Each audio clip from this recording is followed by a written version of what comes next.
ሰላም ጤና ይስጥልን። ውድና የተከበራችሁ ቤተሰቦች ሁላችሁንም ሰላም ብያለሁ። ከኔ ጋር እግዚአብሔር ይመስገን ሁሉ ሰላም ነው። ከእናንተም ጋር ሰላም እንደሚሆን ባለሙሉ ተስፋ አለኝ። በያላችሁበት ሰላማችሁ ይብዛ። ወደዚህ ስትመጡ ላይክ፣ ሰብስክራይብ እንዲሁም ሸር ያረጋችሁ ለቤቱ አዲስ የሆናችሁ ደግሞ የደወል ምልክቷን በመጫን ቤተሰብ ይሁኑ። ወዳችሁና ፈቅዳችሁ ስለምትከታተሉ እናመሰግናለን። ዛሬ እንግዲህ ይዤላችሁ የመጣሁት አስተማሪና ጥሩ ናቸው ከሚባሉ ካነበብኳቸው ከብዙ አይነት ቅልቅሎች ጋር ነው ይዤ የመጣሁት ማለት ነው። እነሱን አብረን እንከታተላለን። መጀመሪያ ለቤቱ እንግዲህ ላይክ ያረጋችሁ ጀምሩ። ስለ ፍቅር ይላል። ምክንያት ሳይሆን ፍቅር ከሞት የበለጠ ኃይለኛ ነው። ስታፈቅር የሚገባህ ነገር ግን ቢኖር አንድ ትደመር አንድ ሁሉም ነገር ማግኘት ሲሆን ሁለት ሲቀነስ አንድ ደግሞ ሁለት ነገርን ማጣት ነው። ታማኝነት ልክ እንደ መስታወት ነው። አንድ ከተሰበረ እንደ ድሮ ማየት አይችልም። ፍቅር ያዘኝ ማለት ቀላል ነው። በፍቅር ውስጥ መቆየት ግን ልዩ መሆንን ይጠቅማል። እንደ ማንኛውም ተራ ነገር ከሚያይህ ሰው ጋራ በፍቅር እንዳትወርቅ ተጠንቀቅ። ከዚህ የበለጠ ፍቅር ድሮም ተሰምቶኝ አያቅም፣ ወደፊትም አይሰማኝም። ሰዎችን ለመርሳት በሞከርክ ቁጥር የበለጠ እያስታወስካቸው ትመጣለህ። ለፍቅር ዋጋ አትለጥፍለትም፣ ግን ለመለዋወጫዎቹ ዋጋ መስጠት ትችላለህ። የማያፈቅር ልብ ከሚኖረኝ የማያዩ ዓይኖች፣ የማይሰሙ ጆሮዎችና የማይናገሩ አንደበቶች ቢኖሩኝ ይሻላል ይላል። እንግዲህ ስለ ፍቅር ማውራትም ሳይሆን በፍቅር ውስጥ ያሉ እንትኖችን ነው የሚገልጽልን ማለት ነው። ፍቅር ማለት ምን ማለት ነው ለሚለው ማለት ነው። እና እንግዲህ በፍቅር ውስጥ እንግዲህ የተከፈለ ዋጋ ባለ ታሪኳን አነብላችኋለሁ ማለት ነው። ነገር ግን አንዳንዴ በጣም አስተማሪ ጽሑፎችን ማንበብ ደስ ይለኛልና እስኪ ወደ ንባቦቹ እንግባ ማለት ነው። ሰው መሆን ከንቱ ነው ይላል። አንዲት ከልጅነቷ ጀምራ አይነ ስውር የነበረች ልጅ ነበረች። በአይነ ስውርነቷ የተነሳ ራሷን በጣም ትጠላ ነበር። ሰውንም አትቀርብም። ከባድ የመንፈስ ጭንቀትም ነበረባት። በዚህም ሁኔታ እድሜዋ ወደ 20ዎቹ ይጠጋል። በዚህም ጊዜ ታዲያ አንድ ሰው ትተዋወቀዋለች። ይህም ሰው ብልህና አፍቃሪ ስለነበረ ያደረባትን የመንፈስ ጭንቀት ፍቅር በመስጠትና ጥበባዊ ምክሮችን ይፈውሳታል። በየጊዜው ሂደትም በጣም የሚፋቀሩ ፍቅረኛሞች ይሆናሉ። ፍቅራቸውንም በጣም እያስቀና መጣ። አንድ ቀን ታዲያ አፍቃሪ ጓደኛዋ እንድታገባው ይጠይቃታል። የዓለምን ብርሃን ባይኔ እስካላየሁ ድረስ ማግባት አልፈልግም ነበር መልሷ። ከጥቂት ቀናት በኋላ በለገሳ በተገኘላት የዓይን ብሌኖች ቀዶ ጥገና ተደርጎላት ማየት ቻለች። ለመጀመሪያ ጊዜ ፍቅረኛዋን እንዳየችው ይህንን ጥያቄ እያቀረበላት ነበር። እሺ አሁን የዓለም ብርሃን አየሽ፣ ታገቢኛለሽ? ይህንን እንዳላት እሷም በድንጋጤና በመገረም የምትለው ይጠፋባታል። ምክንያቱም ፍቅረኛዋ አይነ ስውር ነው። ትንሽ ቆይታ መልስ ሰጠችው። አይነ ስውር ማግባት አልፈልግም የሚል። እርሱም በማዘን ይሄንን አጭር ማስታወሻ ጽፎ ጥሏት ሄደ። የዓለምን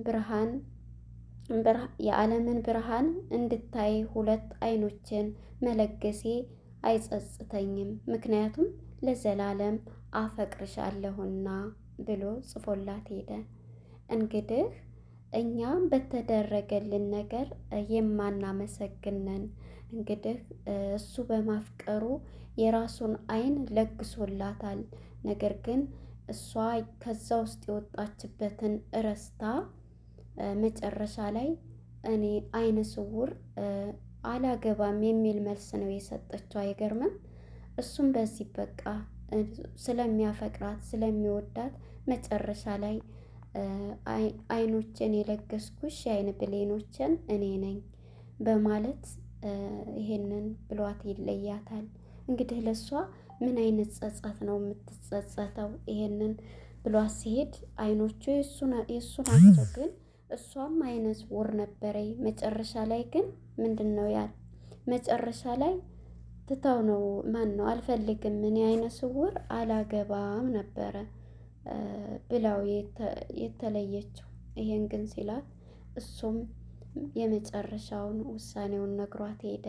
እንግዲህ እሷ ምንድን ነው በአንደበቷ የሚሆነው ስትጸጸት ትኖራለች ማለት ነው። እና አንዳንዴ ሰዎችን ይሄ የሚጎል አካል ነው የሚጠፋ አካል ነው። ያው ሁላችንም በእርግጥ መልኩ ቁመቱ እንትኑ ያን ነው ከሁሉም የምናስተያየው፣ ግን ሁሉም ነገር የሚጠፋ ነው። አካላችን የሆነ መኪና ቢገጨን ምን ቢለን አንድ እግራችን እጃችን ተቆርጦ የሚጠፋ ነው። ነገር ግን እሱ ስለሚያፈቅራት ለአይን ብሌኖቹ አልሳሳም። ሲሰጣት ግን እሷ ያንን ረስታ መጀመሪያ አይኗ እንትንም ማለቱን አይነ ሰውር መሆኗን ማን ነው ረስታ መጨረሻ ላይ አይኗ ሲበራላት ግን እኔ አይነ በሲር አላገባም ብላው ተለየችው። እሱም መጨረሻ ነግሯት ሲሄድ በቃ ተጸጽታለች ማለት ነው። እና በጣም አስተማሪ ስለሆነ ነው ወደ እናንተ ያቀረብኩት። አሁን ደግሞ ወደ ሌላኛው ትርክያችሁ እገባለሁ ማለት ነው። ተከታተሉኝ። ግሩም አባባሎች። አሸናፊ ለመሆን አንድም ሰው እንኳን በማይተማመንብህ ወቅት በራስህ ማመን አለብህ። የራስህን የህይወት እቅድ ዲዛይን ካላደረክለት እጣ ፈንታ የሚሆነው በሌሎች እቅድ ውስጥ መኖር መውደቅ ይሆናል። ጨለማን ጨለማ አይገልጸውም ብርሃን እንጂ። ጥላቻን አይፈቅደውም። ጥላቻን ማጥፋት የሚቻለው ፍቅር ብቻ ነው። የስኬት ቀመር ልስጥህ አልችልም፣ ነገር ግን የውድቀት ቀመር ሊሰጥህ እችላለሁ። ያም ሁሉ ሰው ለማስደሰት መሞከር ነው። የማይገለን የህይወት ፈተና ጠንካራ ያደርገናል። በዓለም ላይ ራስን ከማንም ጋር አታወዳድር። ያን ካደረግ ራስህን እየሰደብክ ነው። ስለ አንድ ሰው ባህሪ ማወቅ ከፈለግ ስልጣን ስጠው። ሌሎች ሰዎች ምን ያህል በጣም ጥቂት ጊዜ ለአንተ እንደሚያስቡ ታውቃለህ? ኑሮ ሌሎችም ስለ እኔ ምን ያስባሉ ብለህ አትጨነቅም ነበር። ራስህን ሁን፣ የሚሰማህን ተናገር። ምክንያቱም ራስህን በመሆንህ ቅር ለሚላቸው ሰዎች ቦታ መስጠት የለብህም። ደንታ መስጠት የለብህም። የሚበጅህ ሰዎችን ደግሞ ራስህን በመሆን ቅር አይሰኙምና። 10 ቅን አሳቢ ሰውን ጽጌሬዳ አበባው ላይ ሲያስተኩር፣ ጨለምተኛ ሰው ግን ጽጌሬዳውን በመዘንጋት እሾሁ ላይ ያተኩራል። ሳንቲም ብዙ ድምፅ ያሰማል፣ ገንዘብ ግን ምንም አያሰማም። ስለዚህ ዋጋህ ሲጨምር ወሬህን እየቀነስክና ለቀላል ህይወት አትጸልይ። ሆኖም ግን አስቸጋሪውን ለመቋቋም ጥንካሬ እንዲኖርህ ጸልይ። ሌላን ሰው ለመሆን መፈለግ የራስን ማንነት ማባከን ነው። የዚህ ዓለም ታሪክ ማለት በራሳችን የሚያምኑ የጥቂት ግለሰቦች ታሪክ ማለት ነው። ሰዋዊ የወደፊቱ ለመተንበይ የተሻለው ዘዴ ወደፊት መፍጠር ነው ይላል። እንግዲህ ካነበብኩት ያገኘሁት አባባሎች አሸናፊ ለመሆን አንድን ሰው እንኳን በማይተማመንበት ወቅት የሚሰጥ ጊዜ ነው ማለት ነው። ስለዚህ ኦኬ፣ ተስፋ ብቻ አድርግ። ምናልባት አሁን ላይ በህይወትህ ከባድና ደስ የማይለውን ጊዜ ያሳለፍክ ይሆናል። በስራ ቦታ፣ በቤተሰብ፣ በምታፈቅራት በራስህ ደስተኛ አደለ ይሆናል። የምታየውን የምታየውን ነገር ሁሉ ሁሉ አልትም የምታየው ነገር ሁሉ አልጥምህ ብሎ ይሆናልም። ምናልባት ደግሞ ስራ ፈልገህ አንተ ይሆናል ራስህንም በሱስ ደብቀህ ይሆናል። በማትፈልገው መንገድ እየሄድክ ይሆናል። የቀደመውን ፍቅርህንም ረስተህ በሐሰት ጎዳና ላይ እየተመላለስክ ይሆናል። ግን ወዳጄ ያልነጋ ጨለማና ያላባራ ዝናብ የለም። ተስፋ እንዳትቆርጥ የፈለገ ቢደክምህምና ቢሰለችህ እረፍት አድርግ እንጂ እንዳትቆርጥ ይላል። እንግዲህ የምንድን ነው ተስፋ እንዳንቆርጥ የሚያደርጉ አንዳንዴ ነገሮች በመሀላችን ሲፈጠሩ በቃ አሁንማ ተስፋም የለኝ ቆረጥኩኝ በቃ ብለን የሆነ ጀምረን የማንጨርሰው ነገር ይመስለንና ተስፋ እንቆርጣለን። የዚህ ጊዜ እነዛ ነገሮችን እናቆማለን። ስለዚህ ተስፋ መቁረጥ የለብንም። አርፈን በዛው በጀመርነው መንገድ መሄድ አለብን። ለምን ብለን መተው ማቆም የለብንም ማለት ነው። እሺ እና ለሰው ልጅ ተስፋ ጠቃሚ ነው። ተስፋዎች ደግሞ የወደፊት ተስፋችንን እንቅፋት ቢገጥመንም ያን ተስፋ እንዳያጨልሙብን መሄድ እንጂ ወደኋላ መውደቅ የለም። ንግግሮች መሃል ከህሌናችን ጋር ማለት ነው።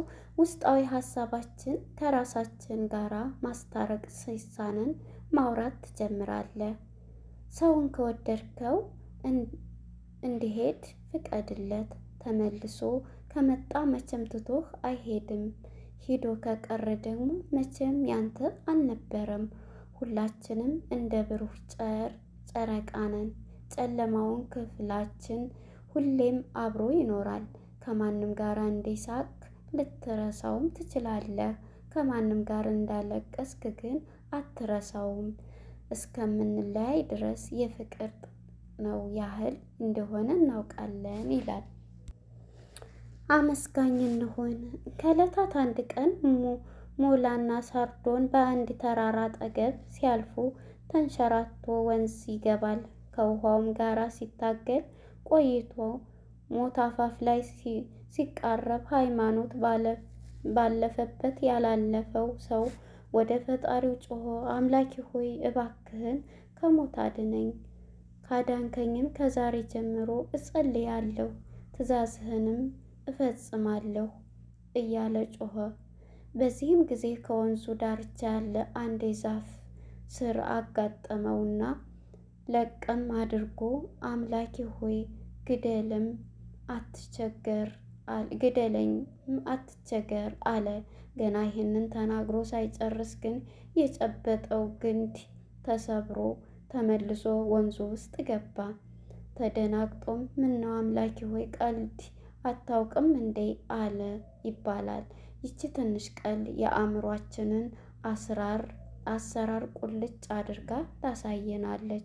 ሁላችንም ፈጣሪያችንን የምናስታውሰው በመከራችን እንጂ በደስታችን ቀን አይደለም። ወደ ቤተ ክርስቲያን ወይም ወደ መስጊድ የምንሄደው መቼ ነው?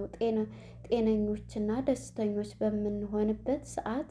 ጥያቄ አይደለም። ችግር ወይም መከራ በሽታ ሲደርስብን ብቻ ነው። በህይወታችን ውስጥ ሀብት ኑሮንም ብዙ ደስተኞችንም አይደለንም። ድሆችም ስንሆን ደግሞ ችግራችንን እና ስቃያችንን የበረታ ይሆናል። ጤነኞችም ስንሆን ጤነኞችም በመሆናችን አምላክን አናመሰግንም። ስንታመም ግን ህይወታችንንና በአጠቃላይ መኖራችንን እንረግማለን። አንዳንዶቻችንም እንደውም ያሉንን መልካም ነገሮች ሁሉ ለመራገም ትንሽ የራስ ምታት ትበቃናለች። ለማመስገን ግን እንሰጥ። አሁንም እናመስግን። ስናመሰግን የሌለን ነገር ይጨመርልናል ይላል። እውነት ነው። እኔ ከዚህ ያው ቅልቅል ነው ብያቸዋለሁ ያኔ ጥሩና በቃ ገንቢ ናቸው ያልኩትን ደስ ያሉኝን ነው እያነበብኩ ያለሁት። እዚህ ላይ እንግዲህ ትምህርት ሰጪ ናቸው ያልኩት አንድ ሰው መቼም ከራሴ ጀምሮ የሆነ ነገር ስናገኝ የሆነ በቃ ፉል ከሆን የሆነ ሁሌም እንደዛ የምንሆን ነው የሚመስለን። ይሄ ደግሞ ፍጹም ስህተት ነው። ሲኖረንም ስናጣም ምንም በማንኛውም ቦታ ሆነን ፈጣሪያችንን ማመስገንን መርሳት የለብንም። እንግዲህ ከዚህ ከታሪክ የተማርነው ቀልድ ብሎ መጀመሪያ ፈጣሪውንም ድሮ የማያውቀውም ነገር ግን በችግሩ ሰዓት ያን ሰዓት አምላኬ ካሁን በኋላ እኔ ጸላይና መስጋኝ እሆናለሁ ብሎ ደግሞ ባፉ በመጥፎ ነገር ተናገረ። እዛው ውስጥ ገባ ማለት ነው። እዛ ውስጥ ሲገባ እንግዲህ ምንድን ነው የገጠመው? መልሶ ሲገባ ቀልድ የሚል ወሬ ነው ያመጣው። ቀልድ አታውቅም ወይ የሚል ከፈጣሪው ጋር እዛው ነው ወድቆ የቀረው ማለት ነው። እና አንዳንድ ጊዜ ምንም ቢሆን በሃይማኖታችን አመስጋኝና ጠንካራ መሆን አለብን። ፈጣሪም እኮ በደህናው ጊዜ ያላወቅነውን በችግራችን ጊዜ ብቻ ፈጣሪ ሆይ ብንል ፈጣሪ ያን ሰዓት ሲኖርሽ ድሆችን ረድተናል። ያኔ ራሳችን በቃ ቤታችን ፉል ሆኖ ሳለ ሌሎችን አልተመለከትንም። የዚህ ጊዜ እኛ ሲደርስብን ብቻ እንደዛ ብንል እናንተ ድሆችን የተመለከታችሁ እናንተ ያን ሰዓት የት ነበራችሁ? እኔን የታወቃችሁ ብሎ ነው የሚጠይቀን ፈጣሪም ማለት ነው። እና የሰው ልጅ ሲያጣ ብቻ አይደለም ፈጣሪም በችግራችን ጊዜ ብቻ አይደለም በማንኛውም የኤኒ ታይም ጊዜ ማመስገን አለብን። አመስጋኝ መሆን በተሰጠን ነገር ሁሉ አመስጋኝ ልንሆን ይገባል በሚለው ሁኔታ ነው እንግዲህ ያነበብኩትና የተረዳሁት ማለት ነው። እስኪ ደግሞ ወደ ቀጣዩ ጥሩ ነው ያልኩትን አነብላችኋለሁኝ። ትወዱታላችሁ ብዬ አስባለሁ። ያው የተቀላቀለ በመሆኑ ደግሞ እንትን ሌላችሁ አይገባም ማለት ነው። ያው እየመረጥኩኝ ነው ጥሩ ጥሩ ያሉትን የማነብላችሁ። ታሪክ አይደለም ያው እንማማርበታለን ከሚል አንፃር ነው ማለት ነው። ተከታተሉኝ። ሁኔታዎች ተስፋ ለማስቆረጥ ወደ ህይወትህ ሲመጡብህ ሶስት ነገሮችን አስብ። አምላክህ ካንተ ጋራ እንደነበረ አሁንም ካንተ ጋራ እንዳለና ሁልጊዜም ካንተ ጋር እንደሚሆን ከዛ እጅ ላይ ባለው ነገር ደስተኛ ሁን። የተሰጠህን ጸጋ ጠንቅቀህ እወቅ። እየሆነ ላለው ነገር አመስጋኝና ህይወትን ቀጥል ይላል። ባለን ነገር ደስተኛ ያልሆነ ሰው የሚመኘውም ነገር ቢያገኝም ደስተኛ አይሆንም። እንዴት ተባለ? ሁልጊዜም ከማማረር በመውጣት እጅ ላይ ያለንን ነገር በማወቅ በእርሱ ደስተኛ መሆንና ቀጣዩን ነገር ለማሳካት መታር ያስፈልጋል። የህይወት ውጣ ውረድህን ካንተ ውጭ ማንም አያስተካክልልህም። ስለዚህ የወደፊቱ የተሻለ ለማድረግ ዛሬ ላይ ያለህበት ሁኔታ በቅጡ ተረዳው። ከዛ ነገን የተሻለ ለማድረግ ይቻላል። በህይወትህ ትልቁ ድክመት ተስፋ መቁረጥ ነው። ህይወት የትግል ጉዞ ናት። ተስፋ ያልቆረጠ በእርግጠኝነት ያሰበበት ይደርሳል። አንድ ነገር በእርግጠኝነት መናገር የሚቻለው ህይወት ሁልጊዜም ሁለተኛ እድል እንደምትሰጥ ነው። እርሱም ነገ ይባላል። የዛሬ መውደቅህን ስኬታማ ላለመሆን በፍጹም ምስክር አይሆንም። ይልቁንም ከውድቀትህ ተምረህ ህልምህን ከግብ አድርስ። በፍጹም በህይወትህ ተስፋ እንዳትቆርጥ ይላል። እንግዲህ መጀመሪያ ላይ ሁኔታዎች ተስፋ በሚል አንብቤላችኋለሁ። ተስፋ መቁረጥ የለብንም በሚለው በተሰጠን ነገር ደግሞ አመስጋኝ መጀመሪያ ላይ እንዳልኳቸው አመስጋኝ መሆን አለብን። ሁሌም ያለን ነገር አመስጋኝ ከሆን ከዛ ደግሞ በተሰጠን ነገር ደግሞ ደስተኛ ከሆን ሁሌም በያዝነው ነገር እንትን ልንል እንችላለን ተስፋ ሳንቆርጥ ካልን ማለት ነው። ስለዚህ በነገሮች ሁሉ ተስፋ መቁረጥ የለብንም ማለት ነው። በፍጹም በህይወታችን ውስጥ ተስፋ መቁረጥ የለብንም ነው የሚለው የዛሬው የእንትን ጽሁፍ ማለት ነው። በህይወት ውስጥ ለሚመጡ ሁሉ ባለን ነገር ደስተኛ እንድንሆን ያደርገናል። ህይወት ውጣ ውረድ ውስጥ ያጋጥሙናል። ነገር ግን በተሰጠን ነገር ሁሉ አመስጋኝና ተስፋ ባለመቁረጥ መሄድ ይኖርብናል ማለት ነው። አሁን ደግሞ ሚስት ባሏን ልትፈትንበት የፈለገችበትን አነብላችኋለሁ ማለት ነው። ተከታተሉኝ። ሚስት ባሏን ልትፈትን ፈለገች። ከኔ ተለይቶ ሲያድር ወይም ድንገት ከቤት ሲያጣኝ ምን ይሰማል ብላ ራሷን ጠየቀች። የሚለውን ለማወቅ አቀደችና ባለቤቷ ከስራ በሚመለስበት ሰዓት ጠብቃ አልጋ ስር ተሸሸገች። በብጣሽ ወረቀት ቤተሰቦቼ ጋር ሄጃለሁ፣ አልመጣም፣ አትጠብቀኝ የሚል ማስታወሻ ጽፋ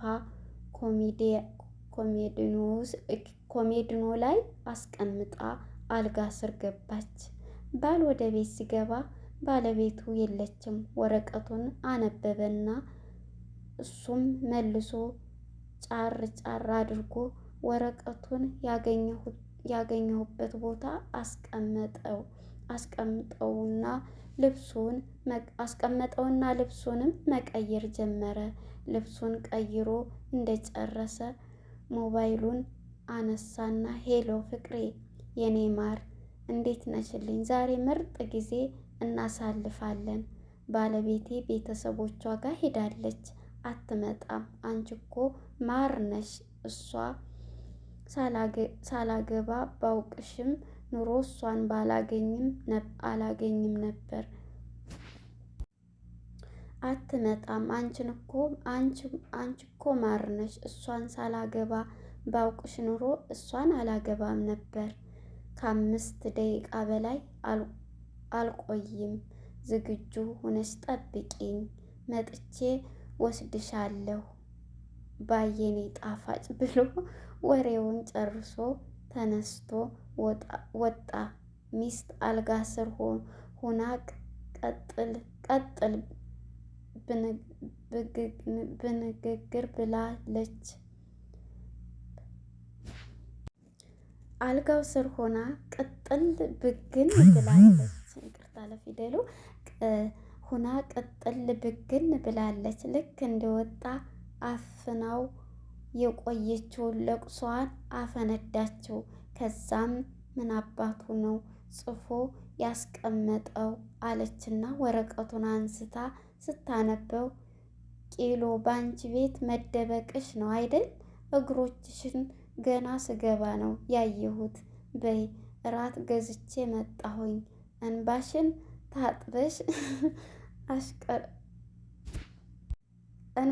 ታጥበሽ ሽቅርቅር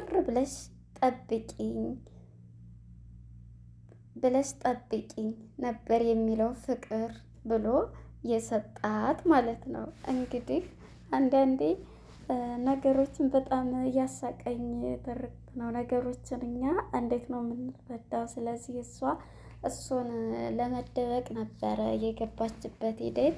ነገር ግን እሱ ደግሞ እሷን ለማናደድ የሄደበት ከዛ ደግሞ የጻፈላትን ቴክስት ስታይ ምንድን ነው ያለችው? በቃ አለቀሰች የቁኝ ሲል ማለት ነው። በኋላ ላይ ስታነበው ግን በደስታ ነው ያለችው። ያለቀሰችውን እንባ ታጥባ ያው ዝግጁ ሆና ትጠብቀዋለች ማለት ነው። እና አንዳንዴ እኛ ሴቶች ራሳችን ተንኮል እንሰራለን ብለን ስንል ደግሞ ተደበቅኩ ብላ እግሯ ታይቷል ሲገባ ማለት ነው። ያሳቀኝና ያዝናናኝም ያሳዘነኝም ነው ማለት ነው። መጨረሻ ላይ ስታነብ ራሷን ሳታገኝ እነዚህን ሁሉ አስታውስ ይላል። እንግዲህ ያለፈውን መለወጥ አይቻልም፣ ከመጠን በላይም ሀሳብ ወደ ሀዘን ይመራል። ደስታ የሚገኘው በውስጥህ ነው። የሰዎች አስተያየት ያንተን እውነታ አይገልጽም። ፈገግታ ተላላፊ ነው። የሁሉም ሰው ጉዞ የተለየ ነው። ደግነት ነፃነት ነው። ሀሳብህ ስሜትህን ይነካል። ነገሮችን ሁሉ በጊዜ ይሻሻላሉ ይላል። እነዚህን ነገሮች ካስታወስ የምንልበት ይሆናል ማለት ነው። ተመልከት፣ የሰው ልጅ የማሰብ ችሎታው ሲጨምር የጓደኞቹ ብዛት ይቀንሳል። ሁለት መጀመሪያ ለራሳችሁ መሆን ስትጀምሩ ለማንም ምን መሆን እንዳለባቸው ትገነዘባላችሁ። ሶስት ዝቅተኛ እውቀት ያለው ሰው የሚተኛው እንቅልፍ ከፍተኛ ይሆናል። አራት ሰው ከጊዜና ከማጣት ብዛት ይማራል። አምስት የሰው ልጅ ከደስታ ይልቅ የሀዘን ቀኑን መቁጠር ይወዳል። ስድስት አንዳንድ ሰዎች የሚወድቁት ሌሎችን ለመጣል ሲሞክሩ ነው ይባላል።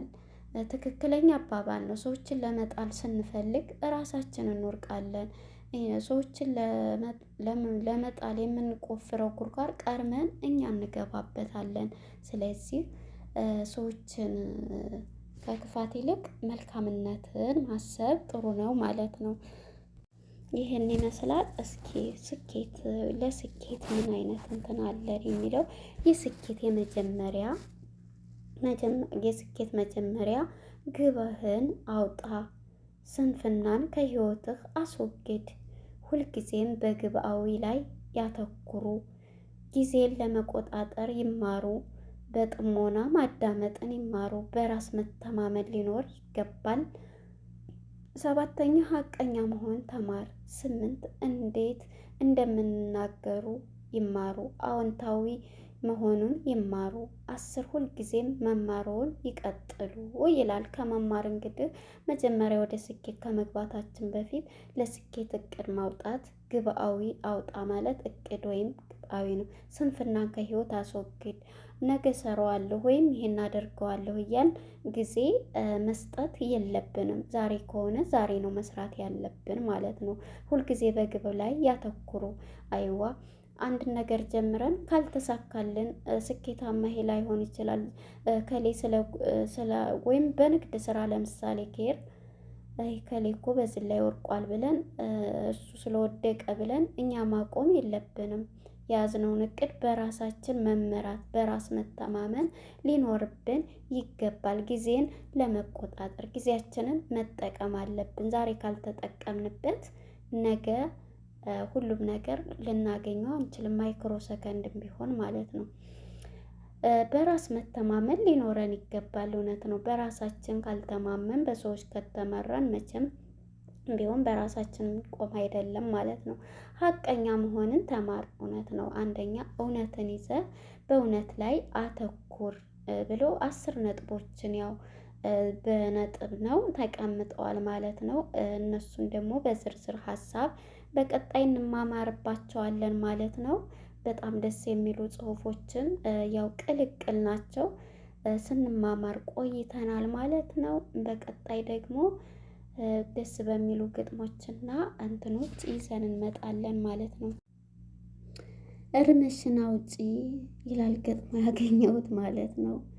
አይታወቅ ብዬ የወንድ ብር አምባሩ ድንግል ነኝ እያልኩኝ ለሀገር ለመደሩ ያችም ስትመጣ የመጀመሪያዬ አንቺም ስትመጪ የመጀመሪያዬ ለዛችም ለዚችም የመጀመሪያዬ ምናምን ምናምን ሰው ስወድ አምርሬ እያልኩኝ መሸንገን መዋሸት አስሬ ለራሴው ሰለቸኝ ልንገርሽ ለራሴም ሰለቸኝ ልነግርሽ ነው ዛሬ በይ እርምሽን አውጪ እንዳይከፋሽ ፍቅሬ 18ኛ ነው ሰው ስወድ አምርሬ ብሏታል። እንግዲህ እየዋሹ ለሚገኙት አፍቃሪዎቹ በጣም አንዳንድ ውሸት ስናበዛ ጭንቅላታችን እንቅልፍ ራሱ እናጣለን። ውሸት ለህሊናችን ራሱ ጥያቄ ይሆንብናል ማለት ነው። እንግዲህ እሱ ጥያቄ ሆኖበት የመጀመሪያ ነሽ ያችንም ስትመጣ የመጀመሪያ ነሽ በማለት እንግዲህ በውሸት ላይ የተመሰረተው ፍቅር ማለት ነው። እና አንቺ መጀመሪያ ነሽ እያለ በሚዋሽ ሰዓት በቃ ዛሬ ግን እውነቱን መናገር አለብኝ ብሎ በውሸት ላይ የተገነባው ፍቅር ጥያቄ ሲሆንበት ጭንቅላቱ እውነቱን ተናግሮ 18ኛ ነሽ አንቺ ብሎ ነገራት ይባላል። አንደርስታንድ እንግዲህ ውሸት አንዳንዴ ጭንቅላታችንን እውነት እየመሰለ ዝም ብለን ባወራን ውሸት አንድ ሰው ቢያወራ ማንን ነው የሚጎዳው? ለጊዜው ሰዎችን ሊጎዳ ይችላል፣ ግን ሁሌም ራሱን ይጎዳል። ሰዎቹን በስሜታዊ ወይም በውሸት እየዋሸ ከሰዎቹ ጋር ቢያጋጭብን ቢል እነዛ ውሸቶች ሰዎች ላይ ግጭት ይፈጥራል ማለት ነው። ሶ አሁን ላይ እንግዲህ በሚዋሽበት ሰዓት ጭንቅላቱን መቆጣጠር አቅቶታል ማለት ነው። ስለዚህ ውሸቱ እንደዚህ በሚልበት ሰዓት እውነቱን ተናግሮ አንቺ 18ኛ ነሽ፣ እኔ እስካሁን ሰልችቶኛል፣ ያችም ስትመጣ የመጀመሪያ ይችም ስትመጣ የመጀመሪያ እያልኩኝ ራሴን በጣም ጎድቻለሁ እያለ ነው እንግዲህ የተናገረው ማለት ነው። እውነቱን ስለተናገረ እናመሰግናለን። የነበረን ቆይታ ይሄን ይመስል ነበር። ያው እንግዲህ ከሁለገብ ነው ያቀረብኩት፣ ሁለገብ ነው እየፈለግኩ አሁን ግን በራሱ ትርክትና በአንድ እንትን ላይ እመጣለሁ ማለት ነው። እንግዲህ እስከምንገናኝ በቀጣይ ክፍል ላይክ ሰብስክራይብ እያደረጋችሁ አበረታቱኝ። በጣም አሪፍ ቆይታ ነበረን። ከምንም በላይ ለሀገራችን ሰላም፣ ፍቅር፣ አንድነትን ይስጠን። ሁላችንም ታማኝና እውነተኛም ያድርገን ማለት ነው። እንግዲህ መጀመሪያ ያለው ታሪክ ነው አስተማሪና እውነታ መስሎ ይታየኝ ማለት ነው። እንግዲህ ካነበብኩት አይኑን ሰጥቷት የአይን ብሌኑን ሰጥቷት መጨረሻ አይኗ እንትን ሲል የሰጠችው መልስ ማለት ነው የሰጠችው መልስ ማለት ነው። እንግዲህ ለነበረን ቆይታ በጣም አመሰግናለሁኝ። በቀጣይ በአዲስ ርዕስ እስከምንገናኝ ድረስ ሰላም ለሀገራችን፣ ሰላም ለሕዝባችን። ላይክ ሰብስክራይብ አድርጉ ላለሁኝ መልካም ጊዜ። ባይ ባይ። ወዳችኋለሁ።